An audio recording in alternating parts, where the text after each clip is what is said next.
કે પૂરા cable and wire કંપનીઓમાં જ આપણને એક સારી એવી ખરીદારી સતત 2 દિવસથી જોઈ રહ્યા છે અને પોલીકેબની અગર જો વાત કરશું તો રિઝલ્ટ બાદ સારું આપણને સારી એવી ખરીદારી જે છે આ કાઉન્ટર પર જોવા મળી રહી છે. લગભગ 4.5% ઉપર અત્યારે કાઉન્ટર જોવા મળી રહ્યું છે. રિઝલ્ટના ફ્રન્ટ પર નજર કરશું તો ક્વાર્ટર ફોરમાં કંપનીનો નફો જે છે અહીંયા આપણને 33% વાર્ષિક ધોરણે વધતો જોવા મળ્યો છે અને 726.6 કરોડ પર આપણને અહીંયા નંબર્સ આવતા જોવા મળ્યા છે. આવકના ફ્રન્ટ પર પણ 25%નો આપણે ગ્રોથ જોઈ રહ્યા છે અને 6,900 લગભગ 85 કરોડ પર આપણને આવક નંબર્સ અહીંયા આપણને જોવા મળ્યા છે. એપિટાના ફ્રન્ટ પર પણ પોઝિટિવ નંબર્સ છે. લગભગ આપણને 35%નો ગ્રોથ પણ અહીંયા આપણે જોઈ રહ્યા છે અને 1,025 કરોડ પર આપણને એપિટાસના નંબર્સ આવતા જોવા મળી રહ્યા છે. માર્જિનના ફ્રન્ટ પર પણ પોઝિટિવ નંબર્સ છે. 13.6%ની સામે માર્જિન આપણને 14.7% પર જોવા મળ્યા છે. તે સાથે કંપનીએ FY25 માટે ₹35 પ્રતિ શેર ડિવિડન્ડની પણ જાહેરાત કરી છે.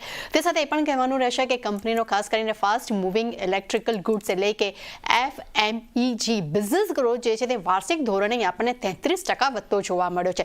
સાથે તેમના વાયર અને કેબલ સેગમેન્ટનો ગ્રોથ જે છે તે QOQ ધોરણે 22% આપણને વધતો જોવા મળ્યો છે અને EPS બિઝનેસ ગ્રોથ જે છે તે પણ વાર્ષિક ધોરણે આપણને 47% પર અહીંયા નોંધાતો જોવા મળ્યો છે. એટલે નો ડાઉટ કંપનીના પરિણામ તો સારા આવ્યા છે, પરંતુ ખાસ કરીને ડિફરન્ટ સેગમેન્ટમાં પણ બિઝનેસનો ગ્રોથ જે છે તે ખૂબ જ આપણને પોઝિટિવ ફિગર્સ બનાવી રહ્યું છે, જેને કારણે કરીને આજે આપણને શેરમાં સારી એવી ખરીદારી અહીંયા જોવા મળી રહી છે.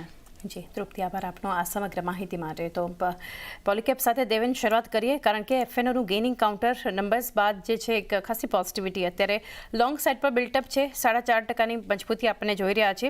કઈ રીતે વ્યૂ રાખી રહ્યા છો? સારો બ્રેકઆઉટ જોવા મળ્યો છે. 5,800 જે લેવલ્સ સ્ટોકે સરપાસ કર્યા છે અને એના ઉપર સસ્ટેન થાય છે, તો એક બ્રેકઆઉટ લેવલ્સ આ જોવા મળે છે. આપણે મારા હિસાબે ટ્રેલિંગ સ્ટોપ લોસ રાખીને કાઉન્ટરમાં હોલ્ડ કરવાની સલાહ રહેશે. આજના દિવસમાં અગર 6,050 ની ઉપર ક્યાંય બી ક્લોઝિંગ આવે તો એક 200 દિવસ એક્સપોનેન્શિયલ મૂવિંગ એવરેજના ઉપર ક્લોઝિંગ જોવા મળશે, જે કે પોઝિટિવ રહેશે સ્ટોક માટે અને ઉપરમાં 6,500 સુધીના લેવલ્સ આ સ્ટોક દેખાડી શકે છે. તો મારા હિસાબે હોલ્ડ કરવું જોઈએ. 5,800 નો એક ટ્રેલિંગ સ્ટોપ લોસ રાખવો જોઈએ. 200 ડે એક્સપોનેન્શિયલ મૂવિંગ એવરેજના ઉપર ક્લોઝિંગ આવશે તો એક સારી અપમૂવ આવનારા દિવસમાં જોવા મળી શકે છે. તો એક વ્યૂ હોલ્ડ માટે